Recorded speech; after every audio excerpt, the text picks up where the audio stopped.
Hello, everybody. Welcome to the Mark Twain House and Museum today. Thank you so much for joining us. We have a handful of participants. People are filtering in right now. So welcome to all of you. So I'm Rebecca Floyd. I'm the Director of Interpretation at the Mark Twain House and Museum here in Hartford, Connecticut.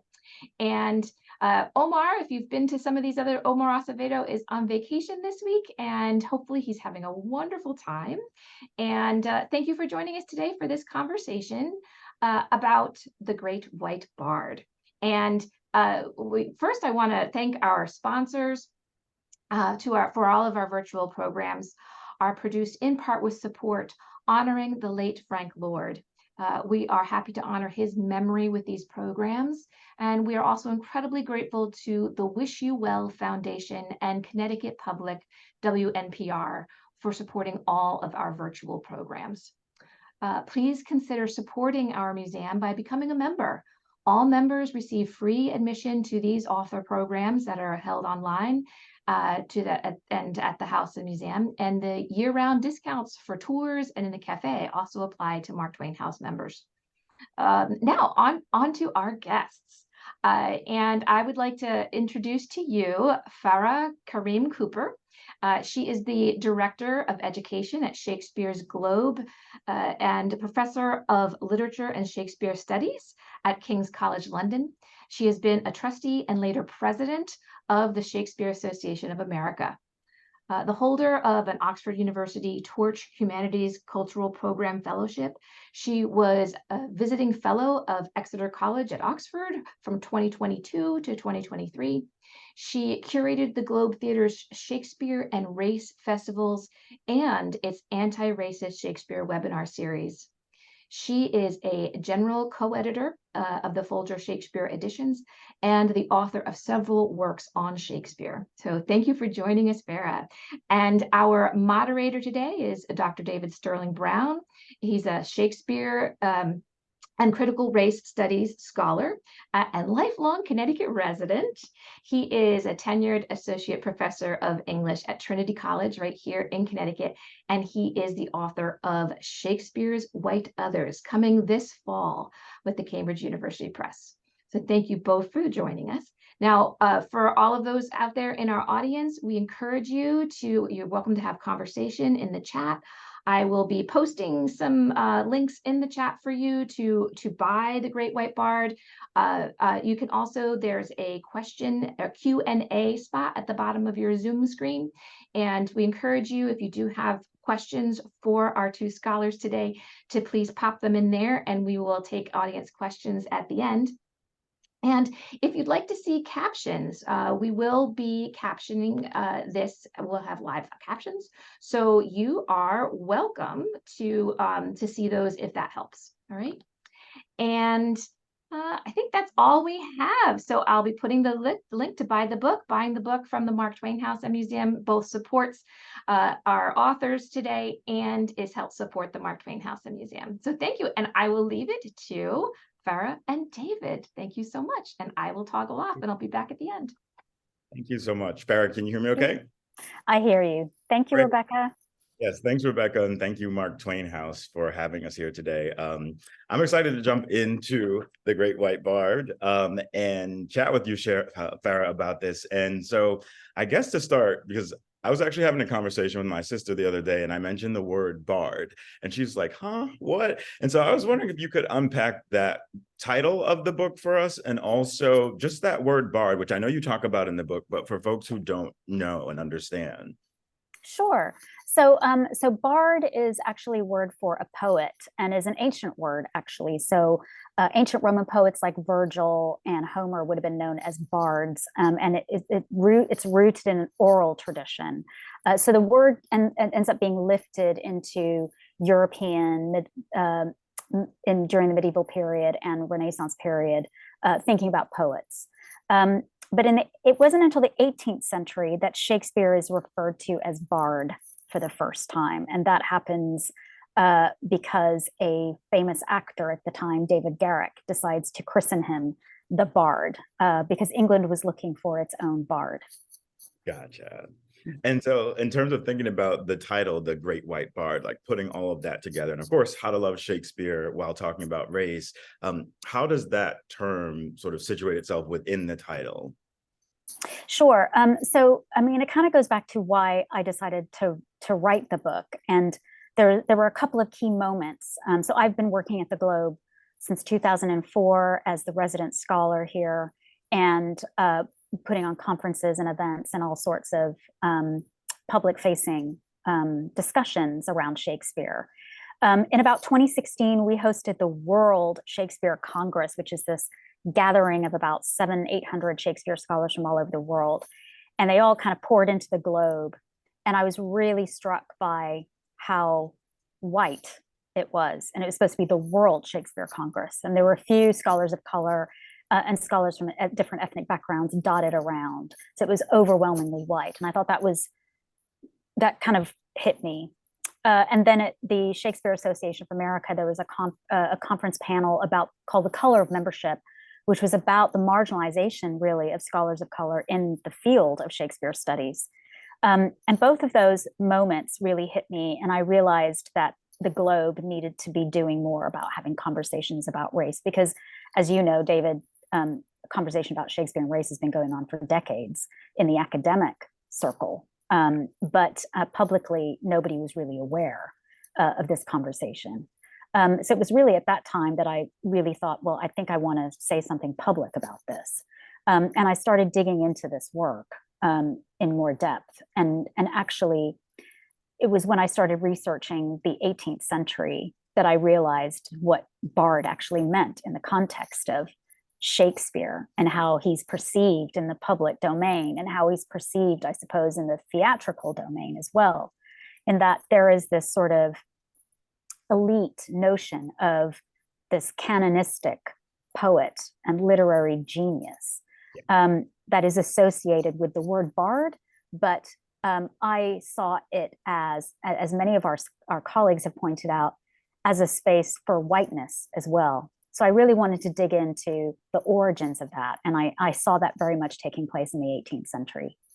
Okay. And I'm glad that you mentioned, his genius, because when people hear the phrase, even just the bard, Shakespeare comes to mind for a lot of people instantly. And he's not the only poet, that is esteemed or that's world renowned, alive or dead. And so why do you think that is? And I mean, you talk about it in the book, but I'm wondering if you could maybe help the audience understand, like, he is, you talked about like the making of the Great White Bard, for instance, in the first section. Why do you think that is? Well, if I just kind of focus on that sort of the creation of that Great White Bard, which is a myth. I think it was because of what was happening at the same time in the 18th century. So prior to that, Shakespeare was not considered this literary Goliath. And certainly in the Restoration period in the 1660s, he was critiqued quite a lot, adapted a lot, and of course worshipped, but not in the way he was in the 18th century. So in the 18th century, he begins to be sort of separated almost from his theatrical origins, because theater was kind of sloppy. So you didn't want to associate literary genius with a sloppy genre like theater. And also he is sort of praised universally by almost everybody: artists, thinkers, poets, philosophers, even theologians, and actors, of course, particularly David Garrick, who kind of helps sort of I suppose, erect a statue to Shakespeare in Stratford-upon-Avon and kind of turn Stratford into a literary pilgrimage site at the time. So this construction that happens in the 18th century is what really makes Shakespeare into what he is still today. And the reason why I was really focused on that is because I work at the Globe, and we always talk about Shakespeare as a working playwright in the 16th century in his own environment. And that felt like a very different Shakespeare than the one that I kind of noticed in the public domain. So there were a couple of things going on there. So for me, it was really about trying to, I suppose, untangle Shakespeare from the 18th century legacy. And during that period was when England was forging its empire and searching for different kinds of rationale to explain, or justify rather, its movement into other nations, its colonization movements, but also its absolute domination of the slave trade during the 18th century and the early 19th century. And the fact that this is happening at the same time that Shakespeare's status is being raised to the point of God, he's actually referred to as God, a God, or has some divine truth that he sort of whispers through his poetry. We need to problematize that the fact that those two things coincide. For sure. It's so funny you mentioned God, because I literally just wrote down the word omnipresence. Yeah, exactly. Yeah. We do need to interrogate Shakespeare's omnipresence, and particularly in this conversation about race. And so, again, I want to dive into aspects of the book, but how to love Shakespeare while talking about race. You know, race, as you and I both know, it's not an easy subject for people to want to talk about, especially people who don't spend their time doing the work that we do. And so putting the sort of love for Shakespeare, or how to love him, together with the conversation about race, can you help the audience understand like how they can do that and why they should? Yeah. So I can explain sort of first why I came to that notion of love. There's two reasons. One is I love Shakespeare. You know, I've dedicated my career to Shakespeare. I remember discovering him at 15 and finding it absolutely mind-blowing, and then coming back to him at university and wanting to really grapple with what was there. And for me, love is about grappling. That's what human love, how it manifests, right? In many ways, it's, you know, challenge and struggle, but at the same time, it's a struggle that's worth it, if that makes sense. So it was my own sort of love and passion for this work and why I do it. But also, I had a deep dive conversation before I started writing this book with Margot Hendricks, who's one of our Shakespeare and race colleagues, and a kind of a pioneer in the field.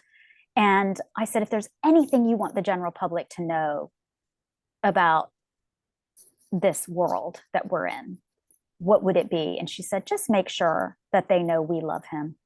And I thought that was really important, because there is this sense, and I've certainly had that backlash for doing Shakespeare and race public facing work at the Globe, that, well, if you don't love Shakespeare, why don't you just stop it, or stop, you know, assaulting the canon, or why are you trying to cancel Shakespeare by talking about race? And it's, no one's trying to do that. I know, exactly. And that, if I cancel Shakespeare, I'm out of a job, for one thing. Me too. Yeah, you too. We love Shakespeare. Exactly. He pays the bills.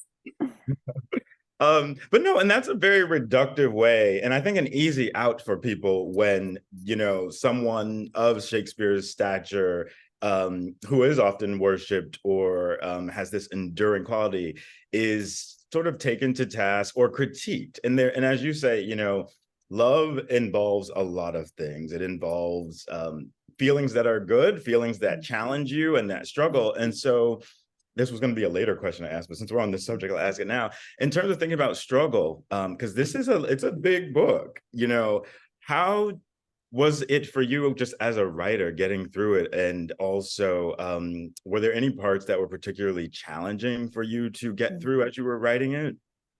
Yeah, so the hardest part was, I suppose, I mean, I've written for the public many times, for general readership, I should say, because I do program essays in the theater all the time.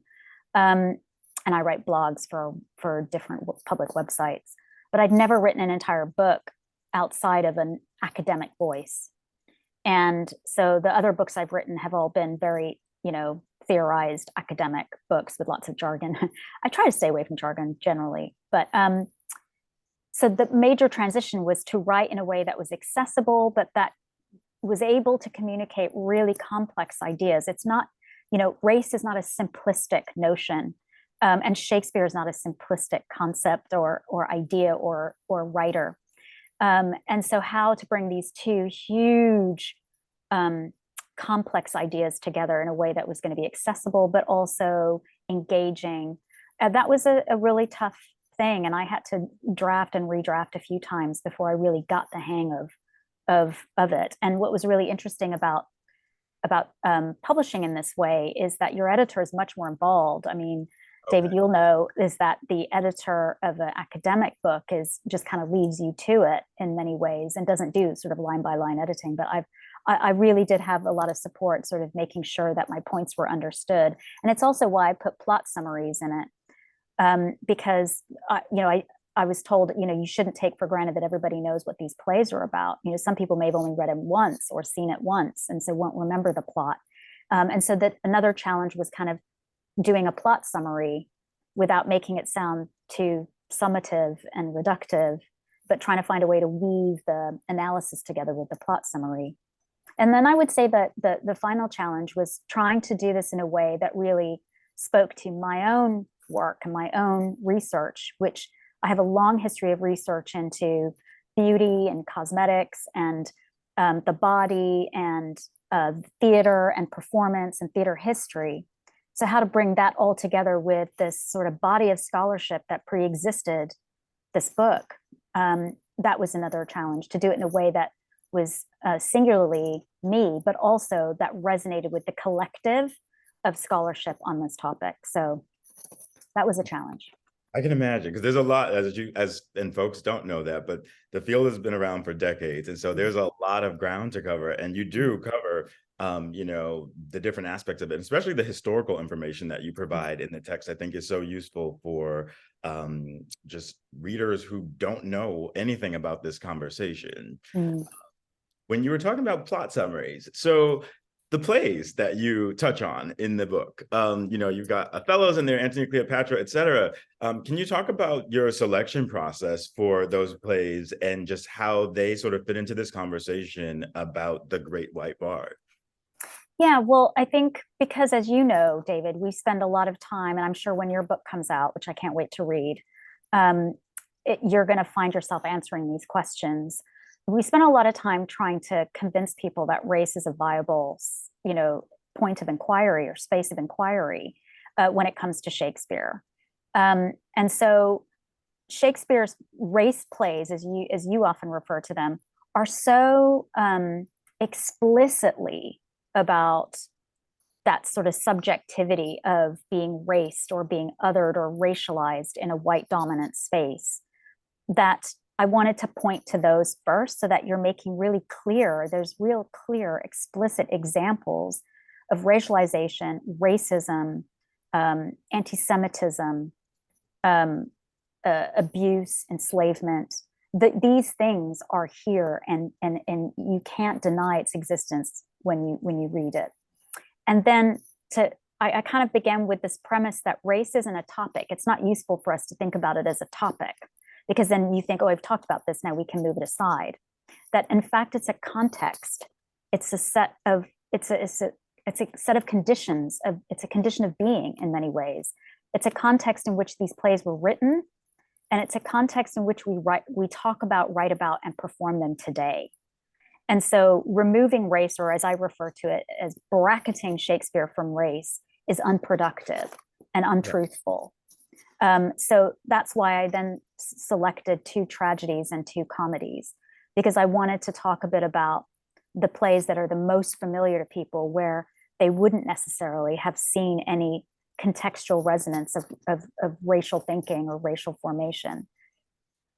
So I chose Macbeth and Romeo and Juliet, and I chose those because they're taught in schools, and that there's language in those plays that can harm if it's just dismissed or omitted or not discussed in a classroom that's diverse.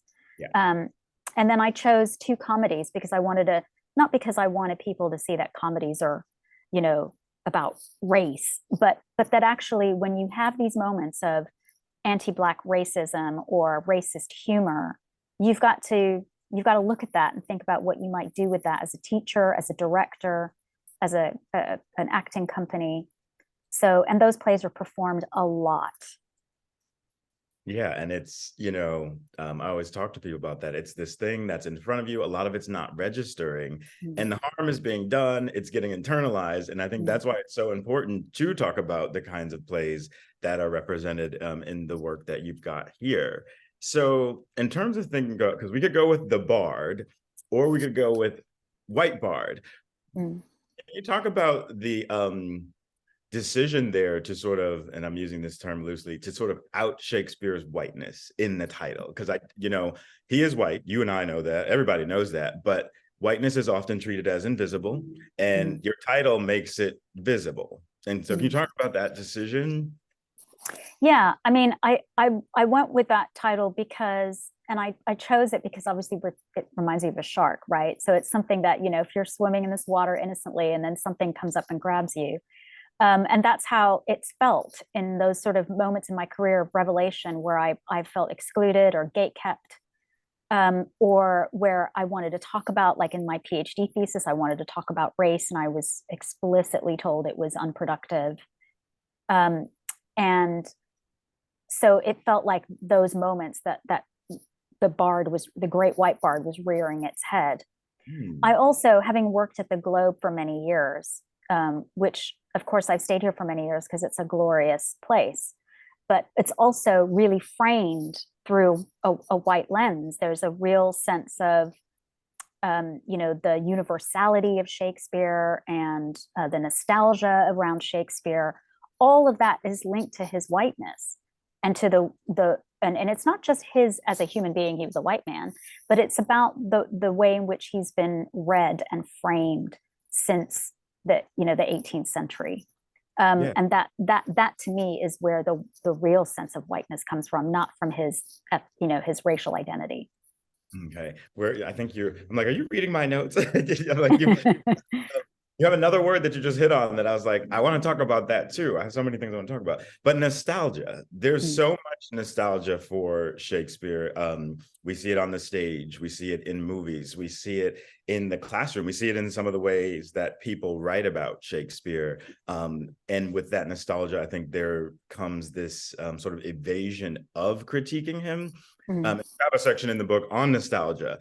Can you explain for our audience the sort of Shakespeare nostalgia issue and like how you're treating that in your text? Yes. I mean, I think nostalgia is something we all feel. It's an emotion, really. And it's not really located with place so much as it is with time. I would say that the reason why I brought it up is because there's a lot of Shakespeare organizations, particularly in the UK, that sort of trade on this sort of cultural nostalgia of going back to this age, the golden age of Queen Elizabeth I, with these giant ruffs and these amazing portraits of, Tudor monarchs, and the age of Shakespeare, which, if you look at period drama and you look at the way in which it's been depicted in the public domain for a long time, it would look like an all-white space. And I find it really dangerous that we are all longing for a time when it was all white, when the space was all white. And actually, as we know, that's not correct either, that the history has been mythographied, right? So the history has been, we've sort of been lied to, essentially. Work like Imtiaz Habib's work has demonstrated amply that this time period was not all white, and that there was a Black presence, as well as the presence of people from other nations in England, living, working in England. So that's kind of a big thing. And also trying to unpack what was going on in the 16th century, really, that people often talk about Shakespeare as being pre-colonial, because I think there might be some sort of resonant feelings, particularly in the UK, about the 18th century and England's involvement in the slave trade and colonization. So people really do want to forget about that in this country because it's, for many, considered a shameful history. So Shakespeare being pre-colonial is very, very helpful because you can go back there and you can feel nostalgic about a time when England wasn't a huge colonizer. And it wasn't. I mean, it was a very small player in the Mediterranean at the time. It was Spain and Portugal that were the sort of trading giants. But in Shakespeare's time, there was this aspiration to become this great empire. And of course, as you know, there were slave trading expeditions conducted by Elizabeth's privateers that nobody really talks about when you're learning about the Tudors in school. Yeah, and that's actually another sort of segue into another topic. I love the synergy here.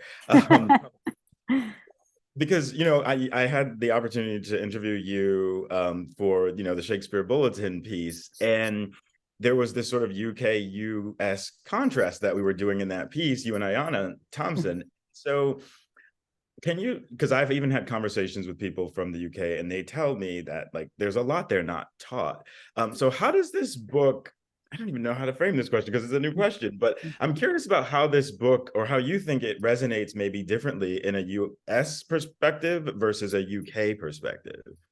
That's a really great question. And it's something I've been thinking about a lot because it came out in the UK in April, and it has very different cover and a different subtitle, different publisher.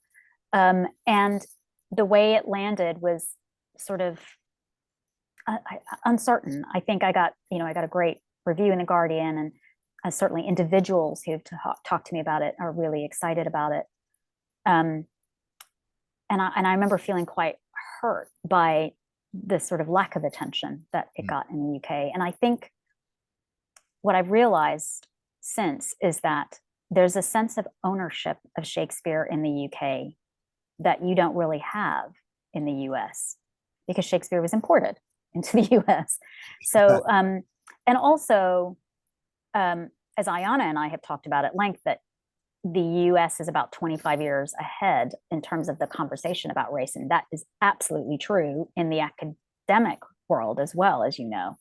And so I think my being a Pakistani American, so those two things is like a double whammy, really, because I'm from a nation that was colonized originally, India.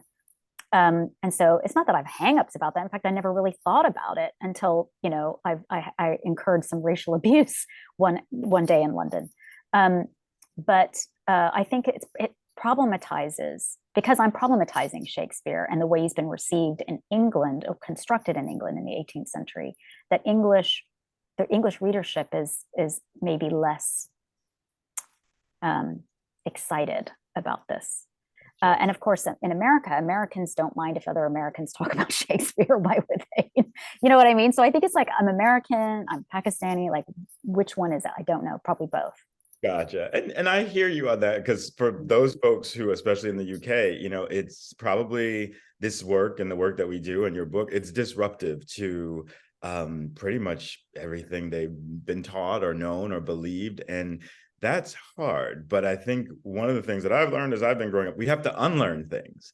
And I think that's something that work like this does, as well as other Shake Race work. It's helping people realize these different perspectives that need to be taken into consideration, so we have a little more of a holistic representation of the truth, whatever that is. Yeah. And I think here theaters and teachers and colleagues and people who are engaged in this work all the time in the UK do really appreciate books like this. I think it's like the national press really that is nervous because of the culture war that's going on in the UK at the moment. Yeah. And that's unfortunate, because I think there's so much opportunity here for work like this and the work that we do to help sustain. I mean, not that Shakespeare needs our help, but maybe I think he does need our help. We don't need his. We don't need it. And so, to help sustain the conversation, to help nuance it. And speaking of nuances, so one of the lines that I wanted to pull from, so it's a section on mythologizing the tawny queen. And there's a line that I like. Shakespeare's play, it tests our tolerance for binaries. And I think a lot of his work does that. And I was just wondering if you could talk again for a second about the sort of different binaries that you see at play in that play or in other plays, and help our audience understand how he's testing that. Sorry, can you repeat which play that you were referring to? Antony and Cleopatra. Sorry. Yes. Yeah. So, I mean, what's really interesting is I clustered that play. I put that play in the cluster of plays that are seen as explicitly about race, but there are still people who don't think that it's about race and that it is not racialized in any way. I think the theatrical tradition is probably why that is, because so many great, extraordinary actresses, white actresses, have played Cleopatra to much acclaim. over the years, over the decades, if not centuries. And so that play is clearly binarized, not just in terms of the language of fairness and blackness. I mean, we know that Shakespeare refers to Cleopatra as black and again as tawny. And I kind of talk about the slippery nature of those terms, particularly tawny. And it may be only twice, but it's explicit. It's explicit. And so with that comes this sort of legacy of what it meant to be Egyptian in that time period. So Shakespeare is drawing from Plutarch, and Plutarch racializes Cleopatra anyway. But also some of the work he wrote separately about Egyptians at the time was also deeply racialized and vitriolic about Egyptians and their behaviors and their religion, etc. So what Shakespeare, I think, is drawing on is this sort of ancient way, the classics build templates for thinking about difference. Yes. And he really draws on that in this play. And you get this sort of feminine, overly sexualized world of Egypt, which, as you know, Cleopatra is seen as synonymous with Egypt because she's referred to as Egypt several times. And then you get this very austere, masculine, clean lines, fair notion of Rome. And so it's really clear if you look through the sort of vocabulary of the time that focuses on racializing language, how that's happening in this play. And, in that play too, because of course, definitely, race is important, as is the conversation about gender. And I think back to a point that you had made before when, people want to try to strip race away from conversations. I am certainly in the camp right there with you in terms of race permeates everything. As my colleagues at the Racial Imaginary Institute say, it resonates with every sphere of life. And so can you help us understand, whether it's in Antony and Cleopatra or another play, it doesn't matter, but just how gender and race intersect, because you can't detach those two things. And I think sometimes people try to, when we see conversations even about, I don't know. Okay, the first person coming to mind is Beyonce, so sorry. Absolutely. Why is she the first person that comes to your mind, David? It's not about race, it's gender, or it's not about that. And it's like, so can you help people sort of crystallize with them why it is, and it often always is, even if it's the gender conversation or the sexuality conversation, for instance? Sure. I mean, I think in Shakespeare studies and the kind of mainstream of Shakespeare studies, people are not used to thinking intersectionally. They're just not. It's like every topic is kind of bracketed from the other one. And we're fortunately now in our field moved into a space where we're able to see the intersections of identities and the interplay of identities in these plays. And so it makes you very aware of Shakespeare's own awareness of the various vulnerabilities that different bodies are subject to, even in his own time. But I think, I think I get very frustrated when I have conversations with people about Othello and they talk about, well, it's more about gender than it is about race, or, it's more about, what misogyny. And actually, when you think about it, it's so intertwined in that play. And, you think about, for example, I talk about Desdemona, I talk about this sort of spectrum of color, of whiteness, and there's the most elite form of whiteness. And she moves down that spectrum to blackness. And it's very explicit that her sexuality is wrapped up in the notion of blackness. And that in itself suggests that race can't be extracted from the conversation. And as I describe in Antony and Cleopatra, that you have this distinction between Octavia and Cleopatra, and it's really clear what Shakespeare's doing there is holding up these two binaries and describing a Black woman in relation to her sexual identity and her sexual behavior. And so, yeah, you can't really extract those two things. Yeah, and in that moment, I'm glad you brought up the sort of Octavia Cleopatra contrast, because we're see in that play and in other ones, you know, these emerging notions of stereotypes that we still have permeating our landscape today. And so another question that I had for you, you know, when you think about anti-racism or racism and anti-Blackness, why is it important for people, and why is it relevant too? Why is it important for people to understand that they can apply sort of an anti-racist lens to Shakespeare, and why does that help this conversation about Shakespeare's relevance? Because I mean, we know it does, but I'll let you. Yeah. Well, I think in the last couple of years, the word anti-racism has become a kind of trigger word for people who are worried about losing their national treasures, right? Same thing like decolonization, and it makes people very anxious. So these are kind of become sort of fear words. And anti-racism is simply being opposed to racism and taking an active stance against racist policy and racist ideas and racist practice. And that's all that means. And I want to talk about it in the context of Shakespeare and theater, because if you develop, as we're trying to do, an anti-racist praxis or practice or a set of policies in a theater organization that puts Shakespeare on all the time, what you're doing is not just providing a lens through which the audience can see Shakespeare's plays, but it's also providing an infrastructure around the actors and the rehearsal process and the way in which the plays are publicized, the photos that are put out there, you know, all of that.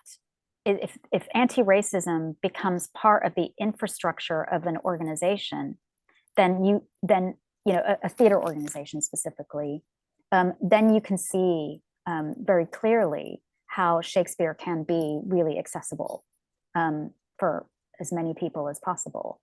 Because you might have a situation where Black actors walk into a building and there's nobody in that building that knows how to do their hair and makeup. So an anti-racist policy would make sure that a Black actor did not feel excluded from a process that every actor needs to be a part of. So it's things like that. Yeah, and that's so key, because again, when whiteness is so centered and central, and doesn't get sort of called out or isn't seen, no one really notices those things, like, oh, we only have people who know how to do the hair or whatever, or talk, whatever it might be, of the folks who we're centering. And so I think, again, sort of decentering that, and it's not to replace or erase or anything like that. So No. you don't need to be scared, but it's what I like to call an expansionist concept. yeah. So, you know, like you talk about the canon, the Western canon. There's canon annihilators, people who want to just get rid of the canon and start again. And then there's canon expansionists who say, okay, well, we can keep Shakespeare on the curriculum, but let's also bring in other writers. Let's make this a space that lots of different voices can occupy, and see how Shakespeare resonates, or what movements can be drawn from, or what meanings can be taken from Shakespeare anew, because we've put Shakespeare in dialogue with these other voices. Yeah, and in terms of thinking about being in dialogue and all that stuff, you know, a lot of our colleagues have talked about or think about how the work that we do is personal too, but still critical, and still very much in, you know, line with doing what scholarship does. There are personal moments in this book that you mention, and I think it gives a reader insight into your own experiences. And I was just wondering if you could talk about the choices to put those anecdotes in there. Yeah, I guess, I mean, you were at my book launch, and I had said something about how I felt so supported and in solidarity with all of the scholars in our collective and in the community, because, you know, any of us could have written a book on Shakespeare and race, and you've just written another book which will do different things, and so I feel that I wanted to say something about why it was me doing it, and what it meant to me, and how my career was impacted by my ethnicity and my love of Shakespeare, and how my identity has been influenced or shaped by this icon of the Western canon. And a bit of decolonizing I needed to do to my own mind. I think you and I've talked about that before. It felt like a very personal journey for me. And that's yeah, decolonizing the mind, because I went through that. It's a cathartic process, and it kind of takes you to a new level. And did you have some of that when you were writing your book? Because I think you did some personal anecdotes as well, didn't you? Awesome. Yeah, I did have some of that. I was like, yeah. Another question is, as I think about this work being personal, so the last sentence of your book is well, there's an and there, and we all have a right to claim the bard.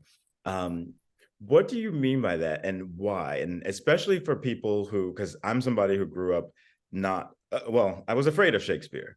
Not something I wanted to study in college because the language seemed so foreign, et cetera, all the stuff we hear all the time from students.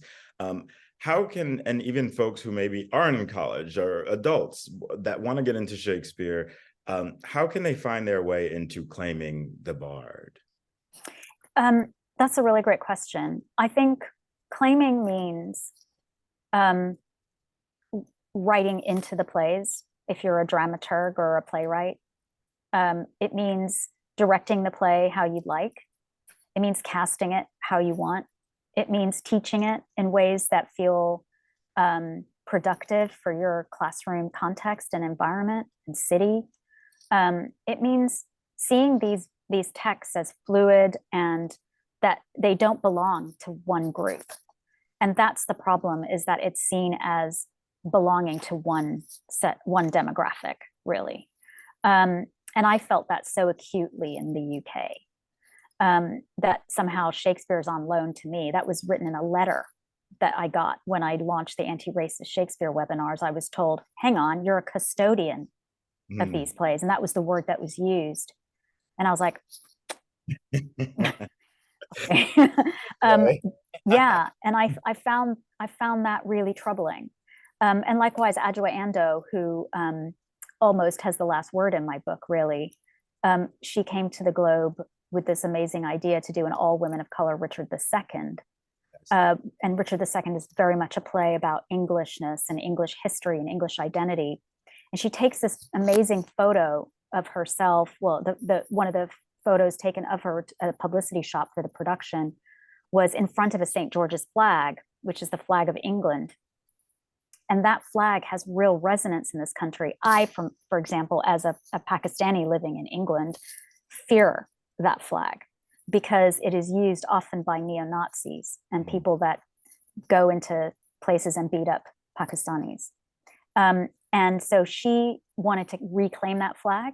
So what she was doing was saying that England has been our country too. And by using Shakespeare to say that, she's saying Shakespeare is ours as well. And so you don't own Shakespeare. England is not your land, it's ours. So I was really inspired by the message of that production, and it really aligned with what I was trying to do with the book. And because I don't, conversations about race are challenging, but I'm like, my sort of dynamic with you right now is preceding my question, because I'm like, they can also be fun. And so yes. I want to know, I asked you what was most challenging about writing the book, but did you have any fun when you were writing? What was the process fun, or was there a chapter for you that was really fun to write, or anything like that? Because I think it's so important for people to know that conversations about race don't have to be these sort of Debbie Downer moments where we just get all heavy and stuff. It is possible. It's not always easy. And I think you have to come at it through sort of perspectives that are informed, but any fun. Absolutely. I mean, my expertise, a lot of my expertise is rooted in performance, right? Because of where I work and the writing that I've done in the past. And I loved bringing performance into every chapter, not just early modern performance practices and ideas. Like the chapter on The Merchant of Venice, I tried to recreate for people what it might have been like backstage and actually talked about theater history in a way that was more anecdotal. And it was really fun to write that narrative. And also being able to talk about my knowledge and of productions and the way in which productions speak. Because when you study English at university, you're not necessarily taught, you don't really learn the tools or the critical vocabulary for discussing performance with the same analytical rigor. And so because that's something that I've really tried to work on over the last 20 years, I really enjoyed bringing that in. So talking about and looking at clips and researching Kenny Leon's production of Much Ado About Nothing at the Public in 2019. What a glorious, glorious idea it was, and what a gorgeous production, and what joy they had making that show. And so I really wanted to highlight those kinds of moments, the absolute fun that directors of color and actors of color have with these plays. So I hope that was communicated in some of those discussions of productions. And, okay, I guess this might be my last question, because I know we have a Q&A, and I want to make sure people get their questions in. But we know that there are people who have a fear of Shakespeare in this world. And we know that there are people who have a fear of race in terms of talking about it, or even engaging with folks who might be racially different. And so the question I want to ask you is, like, what advice do you have? Because these are two gargantuan topics here, Shakespeare and race. And if somebody's coming at this conversation or at your book, or trying to look at work in our field with both of those things in tow, the fear of Shakespeare, the fear of race, what advice would you give them to sort of help them take the first step to maybe dealing with that or overcoming it so they can dive into work like this? Yeah. Well, I think the first thing is basically illustrated on the cover of the book, which is just toppling over that bust, right? So that bust resembles the one made in the 18th century. So it doesn't probably look anything like the original Shakespeare anyway. And so that's the first thing, is getting rid of this idea that Shakespeare is on this sort of plinth, that he's this big monument that you have to sort of be at his feet and try and learn everything there is to know, when actually you can just, as I say in the book, just try and look him in the eye and look him square in the eye and go, okay, I'm going to engage with this. Some of the language is difficult, but there are a lot of texts and handbooks and things out there that really support people with the language. I know when I was an undergraduate, I really needed that support, footnotes and things like that tell me what words meant back then.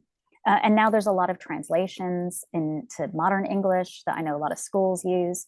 So language doesn't have to be a barrier. It's something that you can come back to again and again as you feel more confident with the language, and thinking about them as stories that might resonate today, stories that touch on things that you care about right now. That's a really powerful way to, I know, draw students in.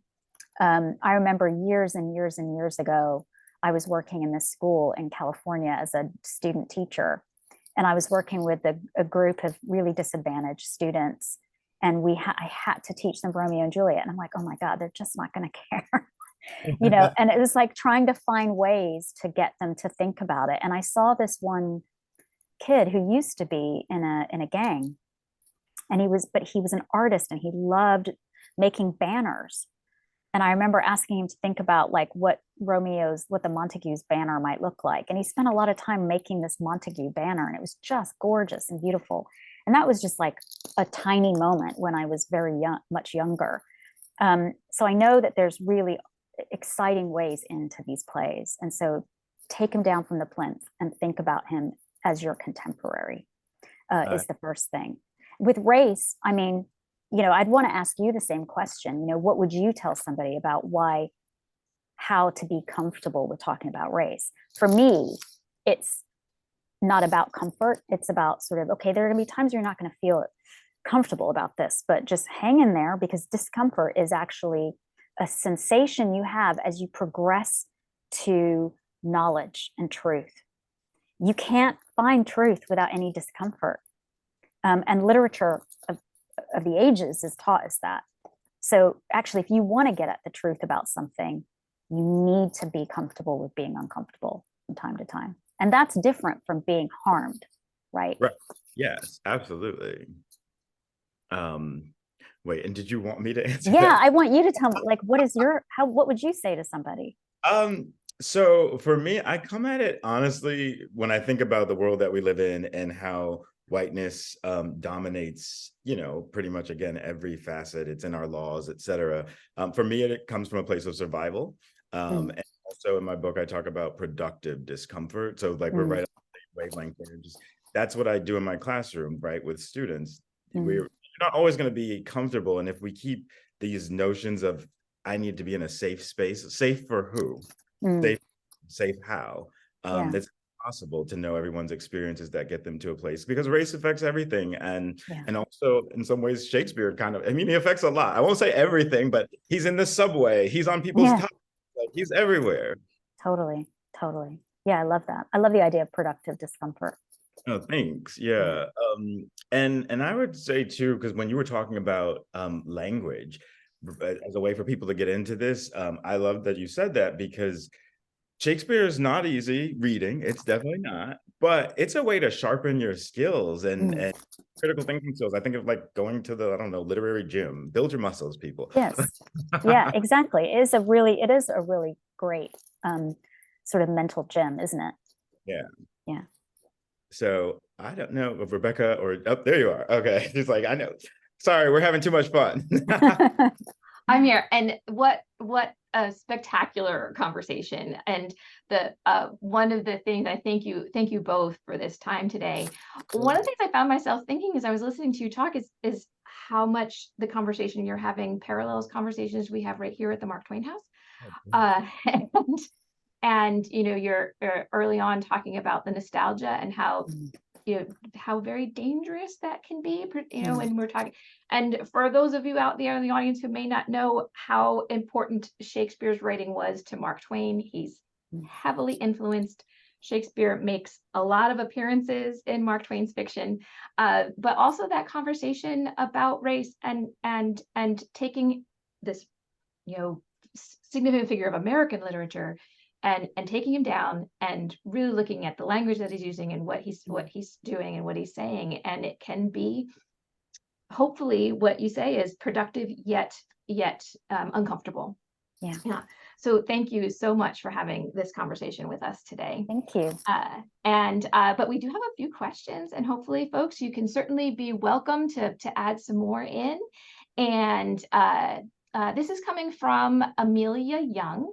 And she says, what would you say to people in education, particularly from the BIPOC point of view, who ask why we should continue to study Shakespeare and what the value is in continuing to center this white writer from 400 years ago instead of finding and studying others?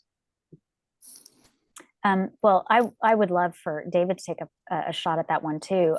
But for me, I think the whole point is decentering. And so as we've talked about, a lot of the work that we do in this field is about decentering whiteness, but also decentering Shakespeare, moving him to one side. So if you're going to be talking about Othello or teaching Othello, how about you teach Toni Morrison's Desdemona at the same time, put those two plays into dialogue? That's a really exciting prospect. There's a lot of global as well as BIPOC adaptation, rewriting of Shakespeare. Contemporary writers do that now. I know that at the Globe, we often commission new writers to write into Shakespeare's plays or to respond to them creatively. And you can have like a dialogue in that way. And the other thing is about value. I mean, the value of Shakespeare. I don't want to overcook his value and think that you can't get wisdom anywhere else. Of course you can. You get wisdom in your own home sometimes, that's perhaps more valuable than Shakespeare's. But Shakespeare, as David was pointing out, is a gem for the brain. It's a really important, productive tool for learning how to think critically. And you have to think critically in this day and age. You have to be able to interrogate and do deep dives into information. And Shakespeare, I feel like learning Shakespeare and learning literature in the way that I have over the last years, suggests that I feel a little bit more equipped in this weird moment that we're in of culture war and alternative truths and all that kind of stuff. And also just the immediacy of questions about our own moment in relation to social justice. It's not that you're going to find answers there. You never find answers in Shakespeare. You find questions that are really helpful. We just had a question pop up in the chat, which is, what is your take on James Baldwin's essay, Why I No Longer Hate Shakespeare? You want to take that one, David? Sure. I love it. I actually teach it to my students because it's one of the things I introduce in the classroom at the start of the semester, because I want them to understand both, again, as Farah was saying, right, we can decenter Shakespeare, that's my approach as well. And he can still be there on our right or our left. So he's not gone anywhere, but I think it's important for my students to sort of take on how important he is to the development of language, for instance, and how his language impacts the ways that we think about so many different subjects, and race, of course, being one of them, but gender, sexuality, trans, identity matters, et cetera. There's so much in Shakespeare. Disability, there's so much there. And I think Baldwin is a good jumping off point. And actually, I was writing next to that when Farah was talking. Du Bois, W.E.B. Du Bois, the author of Souls of Black Folk, is a place where I go to a lot. He has this great line of blank verse: I sit with Shakespeare and he winces not. So again, even if we're decentering, we can still sit with Shakespeare. He's still there, still in the room. And I think that is sort of a place of synergy between the Baldwin moment. And Baldwin alludes to Shakespeare in Giovanni's room as well. So like there's so much there to take that we won't be taking away from Shakespeare, but we'll be adding to ourselves. And I think that's what we needed because of all the points that Farah just made about culture wars, et cetera. Oh, thank you. We have another question, which is, this is from Eric Kidwell. He says, what do you make of the recent decision in Florida to virtually remove Shakespeare from the classroom, only reading excerpts because of the uncomfortable language and concepts? Well, it's so interesting because right after, I think right the week that was happening, I was actually teaching a summer school here at the Globe with teachers from Florida. And they were learning about this and they were alarmed and, trying to think of strategies and how do we do this work by stealth, which was, I thought, really fascinating. We're living in very interesting times when Shakespeare is banned. So like maybe that, they see through the great white bard fantasy and they can actually see that Shakespeare is our contemporary and speaking to a particular set of identities beyond just white heteronormative, cis male identities. It's not, it is surprising, but given what's happening in Florida, it's not surprising at the same time. And I think the main problem that they're having with it is that it forces questions about gender identity because there's so much cross-dressing and disguise in the plays. And that is it's such a shame. Yeah. My short answer is, I think it's nuts. That's it. Yeah. It's all on the head. It's nuts. Yeah.